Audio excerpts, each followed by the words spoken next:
அனைவருக்கும் வணக்கம். கதை நேரத்தில் மீண்டும் உங்களை சந்திப்பதில் மகிழ்ச்சி. இன்று நான் சொல்லப்போகும் நீங்கள் கேட்கப் போகும் கதை பாண்டிமாதேவி. எழுதியவர் திரு ந. பார்த்தசாரதி அவர்கள். அத்தியாயம் 19. துறவியின் காதல். இடையாற்றுமங்கலம் தீவில் வைகரையின் அழகிய சூழ்நிலையில் வசந்த மண்டபத்து பொழிலில் உள்ள மரங்கள் அசைந்தன. இலைகளிலும் பூக்களிலும் புல் நுனிகளிலும் முத்துப்போல் திரண்டிருந்த வெண்பனி துளிகள் இளகி உதிர்ந்தன. பொழிலில் மலர்ந்திருந்த செண்பகம், பூங்கு, வேங்கை, மல்லிகை, முல்லை மலர்களின் நறுமணத்தை தென்றல் காற்று வாரிக்கொண்டு வந்தது. வாவிகளிலும் சித்திர பூங்குளத்திலும் செம்மையும் வெண்மையுமாக ஆம்பலும் தாமரையும் அலர்ந்து விரிந்து வண்டுகளை விருந்துக்கு அழைத்தன. காதலனின் பருத்த தோளை தன் மெல்லிய கைகளால் அணைத்து தழுவும் காதலியைப் போல கரையோரத்து மரங்களின் பருத்த அடிப்பகுதியை பரளியாற்று நீர்த்தரங்கள் தழுவிச் சென்றன. இலைகளிலும் பூக்களிலும் குங்கும கரைசல் போல் பொங்கி வரும் செந்நீர் பரப்பிலும் இளம் கதிரவனின் ஒளிக்கதிர்கள் மின்னின. வசந்த மண்டபத்து விமான மதிர்ச்சுவர்களின் மாடங்களில் அடைந்து கிடந்த மணிப்புறாக்கள் கூட்டமாக வெளிப்பட்டு பறந்தன. பொழுது புலர்ந்து விட்டது. ஒளியின் ஆட்சிக்கு உரியவன் கிழக்கே அடிவானத்தை கிளைத்துக் கொண்டு கிளர்ந்தெழுந்து விட்டான். ஆனால் வசந்த மண்டபத்து பள்ளியறையின் பொற்கட்டிலில் இரத்தின கம்பள விரிப்புகளின் மேல் படுத்துக் கொண்டிருந்த அந்த இளந்துறவி மட்டும் இன்னும் விழித்துக் கொள்ளவில்லை. ஐயோ பாவம், நன்றாக அயர்ந்து உறங்குகிறார் போல் இருக்கிறது. பள்ளியறையின் அழகிய ஓவிய பலகனி வழியே ஒளிக்கதிர்கள் கட்டிலின் விளிம்பில் பட்டு அவர் உறங்கிக் கொண்டுதான் இருக்கிறார். அப்போது அந்த பள்ளியறையின் கதவுகளை செந்தாமரை மலர் போன்ற அழகும் செண்பக அரும்பு போன்ற விரல்களும் பொருந்திய வளை குலுங்கும் கரம் ஒன்று மெல்ல தட்டியது. செம்பொன் நிறம் பொருந்திய அப்பெண் கரம் முன்கையில் வெண்மையான சங்கு வளையல்களையும் விரல்களில் பொன் மோதிரங்களையும் அணிந்திருந்தது. வனப்பு நிறைந்த அந்த மலர்கரத்துக்கு உரியவள் யார்? அருகில் நெருங்கி பார்க்கலாம். ஆ, இடையாற்றுமங்கலம் நம்பியின் புதல்வி குழல்வாய் மொழி அல்லவா இவள்? அடடா, இந்த விடியற்காலை நேரத்தில் இவ்வளவு அழகான பூம்பொழிலின் இடையே அலங்காரமான வசந்த மண்டபத்தின் கதவருகே தங்க பதுமை ஒன்று உயிர் பெற்று நிற்பது போல அல்லவா நிற்கிறாள். நீராடி அகிர்புகையூட்டிய கூந்தல் மேகக்காடுகள் போல விளங்கியது. அந்த மேகக்காட்டில் மின்னும் பிறைமதி போல் கொடைமல்லி சரத்தை அள்ளி முடித்திருந்தாள்.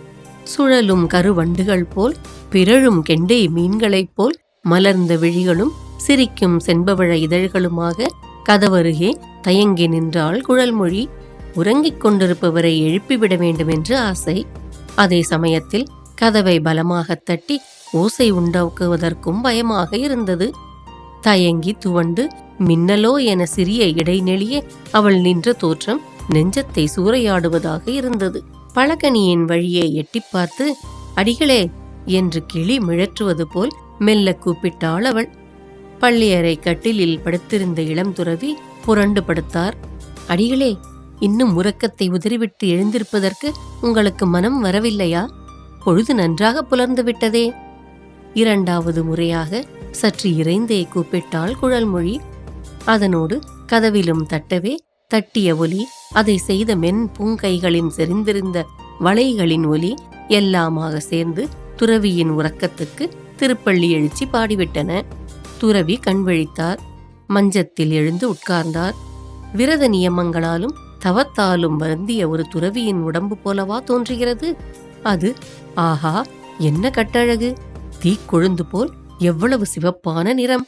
வாலிபத்தின் அழகு முழுமையாய் நிறைந்து ஆசையக் களையும் தவத்தொழிலில் இருந்து தம்மை காண்போர்களை ஆசையை வளர்த்துவிடும் போலிருக்கிறதே இந்த துறவியின் தோற்றம். ஓ, நீயா? இந்த நேரத்துக்குள்ள எழுந்து நீராடி பூச்சூடி அலங்கரித்துக் கொண்டு என்னையும் எழுப்புவதற்கு வந்து விட்டாயே. எழுந்து உட்கார்ந்த துறவி அவள் வெளியே நின்று கொண்டு தம்மை மிகுந்த ஆவலுடன் எதிர்பார்த்திருப்பதைக் கண்டு இவ்வாறு கூறினார். ஆமாம், அதிகாலையில் எழுந்திருந்து தவக்கடங்களையும் நியம ஒழுக்கங்களையும் தவறாமல் செய்ய வேண்டிய துறவிகளே இப்போதெல்லாம் அதிக நேரம் தூங்கத் தொடங்கிவிட்டார்கள். பெண்களாகிய நாங்களும் அந்த வழக்கத்தை விட்டுவிட்டால் அதன் கதி என்ன ஆவது?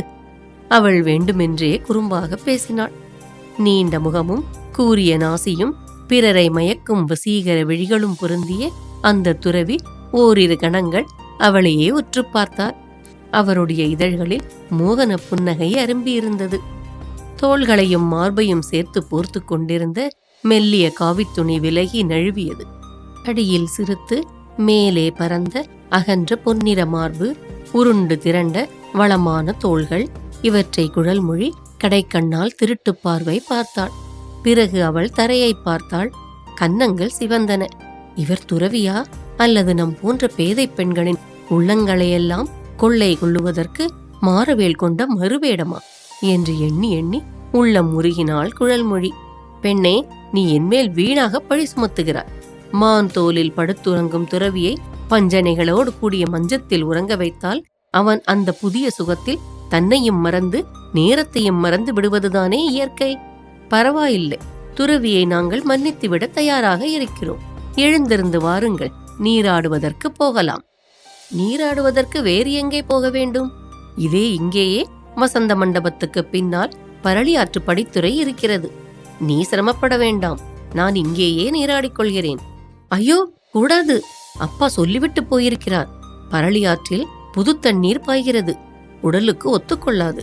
நீங்கள் பேசாமல் என்னோடு எழுந்து வாருங்கள். நான் சொல்லுகிறபடி கேளுங்கள். நீங்கள் இருக்கிறவரை உங்களை கவனித்துக் கொள்ள வேண்டியது என் பொறுப்பு என்று சிறிது நேரத்திற்கு முன்புதான் அப்பா கூறிவிட்டு போனார் என்றாள் குழல்மொழி. அப்படியானால் மகாமண்டலேஸ்வரர் இப்போது இங்கு இல்லையா என்றார் துறவி. இல்லை, மகாராணியாரை சந்திப்பதற்காக போயிருக்கிறார். என்ன காரியமாக போயிருக்கிறாரோ என்னிடம் சொல்லிக் கொள்ளாமலே போய்விட்டாரே. எனக்கு அதெல்லாம் ஒன்றும் தெரியாது. அவர் திரும்பி வருகிறவரை தங்களுக்கு இங்கு ஒரு குறைவுமில்லாமல் கவனித்துக் கொள்ள வேண்டும் என்று எனக்கு உத்தரவு. துறவி ஒன்றும் மறுமொழி கூறாமல் அவளுடைய முகத்தை ஏறிட்டு பார்த்து புன்னகை புரிந்தார். கருகருவென்று அடர்ந்து வளர்ந்திருந்த இளந்தாடிக்கு மேல் சிவந்த உதடுகள் நெகிழ அவர் சிரித்த சிரிப்பு குழல்மொழியை கிறங்க வைத்தது. துறவி நீராட புறப்படுவதற்காக எழுந்தார். 2 கைகளையும் உயர்த்தி மேலே தூக்கி சோம்பல் முறித்த போது மூங்கிலின் மேல்புறம் போல் மின்னிய அந்த வளமான புஜங்களின் அழகு மகாமண்டலேஸ்வரருடைய புதல்வியின் உள்ளத்தை கொள்ளை கொண்டது. வாருங்கள், நேரமாகிறது. அடிகளை அரண்மனை நீராழி மண்டபத்தில் கொண்டு போய் விட்டுவிட்டு பூஜைக்காக நான் மலர் கொய்து வர வேண்டும் என்று குழல்மொழி துறவியை அவசரப்படுத்தினாள். அவர் சிரித்துக்கொண்டே அவளை பின்பற்றி நடந்தார். குழல்மொழி அன்னம் போல் நடந்து சென்ற நடையின் அழகை கவியின் கண்களோடு பார்த்தார் துறவி.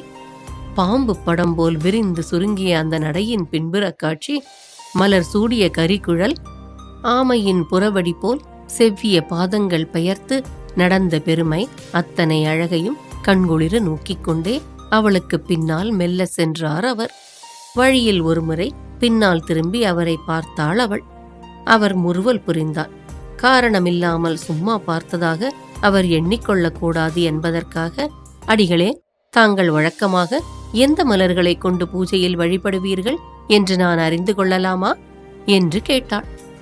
பயப்படாதே பெண்ணே, இந்த இடையாற்று மங்கலம் தீவில் இல்லாத மலரின் பெயர் எதையாவது சொல்லி நான் உன்னை திண்டாட வைத்துவிட மாட்டேன்.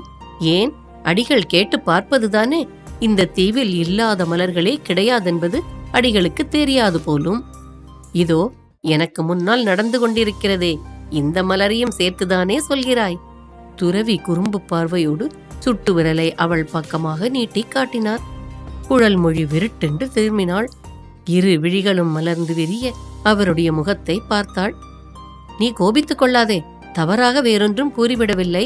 உன்னை ஒரு மலராக உருவகம் செய்து கூறினேன் என்றார் துறவி. ஓஹோ, உருவகம், உவமை, இந்த மாதிரி கவிதை துறையில் கூட அடிகளுக்கு அனுபவம் அதிகமோ? எல்லாம் சூழ்நிலையின் சிறப்பு.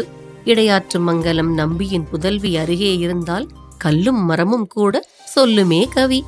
என்னை போல் ஒரு வயது துறவி ஏதோ ஒரு வார்த்தை சொல்லிவிட்டது என்ன ஆச்சரியம் இருக்க முடியும்? ஏதேது, அடிகளை பேச விட்டுவிட்டால் வினயமாக நகைச்சுவையாக பேசிக்கொண்டே இருப்பீர்கள் போல் தோன்றுகிறதே. எல்லோரிடமும் அப்படி பேசிவிட முடியுமா? ஏதோ உன்னிடத்தில் பேச வேண்டும் என்று எனக்கு ஆசையாயிருந்தது, பேசினேன். இப்படி கூறியதும் மறுபடியும் அவள் தன் அகன்ற நீண்ட கருவிழிகளால் அவருடைய முகத்தை ஏறிட்டு பார்த்தாள். துறவியும் முன் போலவே அவளை பார்த்து புன்முறுவல் செய்தார். பேசிக்கொண்டே இருவரும் அரண்மனைக்குள் நீராழி மண்டபத்தின் கரையருகே வந்து நின்றனர். துறவி நீராடுவதற்கு தயாரானார். நீராடி தயாராக இருங்கள், நான் நந்தவனத்தில் போய் பூஜைக்கு வேண்டிய மலர்களை கொய்து கொண்டு வருகிறேன் என்று புறப்பட்டாள் குழல்மொழி. அவள் நந்தவனத்து வாசலில் நுழைய இருந்தபோது ஆற்றின் கரையிலுள்ள படகுத்துறை பக்கமிருந்து படகோட்டி அம்பலவன் வேளாளன் வந்து கொண்டிருந்தான். அவன் அவளை நோக்கித்தான் வருவது போல் தெரிந்தது. அவசரமும் பரபரப்பும் அவன் வருகையில் தெரிந்தன. என்னை தேடித்தான் வருகிறாயா என்று அவள் கேட்டாள். ஆமாம் அம்மா, போகும்போது உங்களிடம் தெரிவிக்க சொல்லி மகாமண்டலேஸ்வரர் ரகசியமாக ஒரு செய்தியை கூறிவிட்டு சென்றிருக்கிறார். அதை சொல்வதற்காகத்தான் இவ்வளவு அவசரமாக வந்தேன் என்று கூறிக்கொண்டே அவளை நெருங்கினான் படகோட்டி அம்பலவன் வேளாளன்.